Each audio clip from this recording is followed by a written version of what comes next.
So I was writing my script on how Mexican women would have to cross the border every day and get working in white homes. Okay.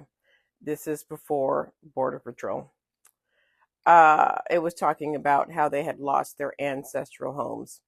It reminded me that a large chunk of this country was theirs.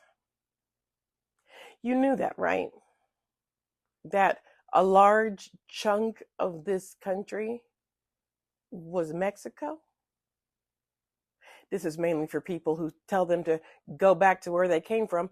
They are where they came from. You're not. But they are where they came from. You do understand that large parts of this country used to be Mexico, and that Mexicans, and obviously Native Americans, are indigenous to California, Nevada, Utah, Arizona, New Mexico, Texas, Colorado, and Wyoming. Probably more states, but I'm focused on those right now for a reason. You understand that, right? Probably not, because it wasn't taught in school. At least not in my school. But don't just take my word for it. Let's look at a map. So this is the United States prior to the Treaty of Guadalupe Hidalgo. Okay. The different shades represent Mexico. This is prior to 1848. So this is still Mexico. The different shades represent the different periods in time that those areas would become part of the United States. The Treaty of Guadalupe Hidalgo officially ended the Mexican-American War in 1848. It ceded present-day California, Nevada, Utah, most of Arizona and New Mexico, and parts of Colorado and Wyoming to the United States. This was known as the Mexican Cession. So prior to becoming part of the United States, it was what? Mexico.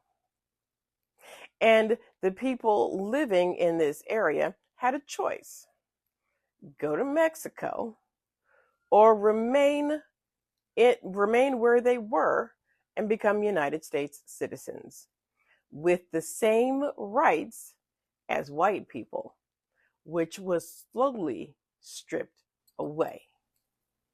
This section, these two sections, it's Texas. We don't have time to talk about Texas. Texas was full of drama. It was just drama. It's a hot mess, but we've got two sections. We've got the section that was disputed from 1836 to 1845, and then we've got the Republic of Texas. The Republic of Texas was annexed in 1845.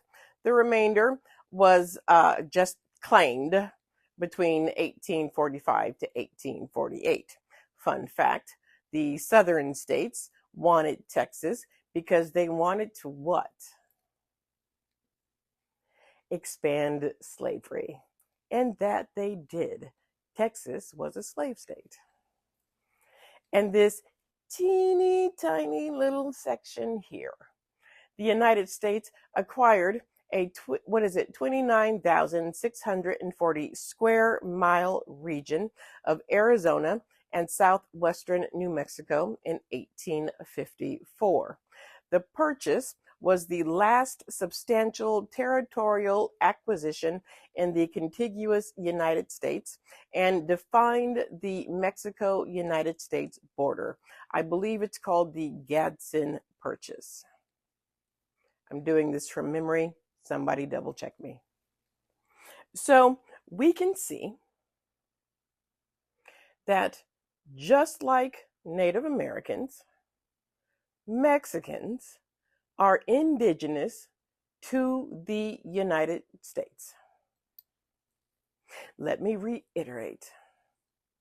just like Native Americans, Mexicans are indigenous to the United States. They were here first.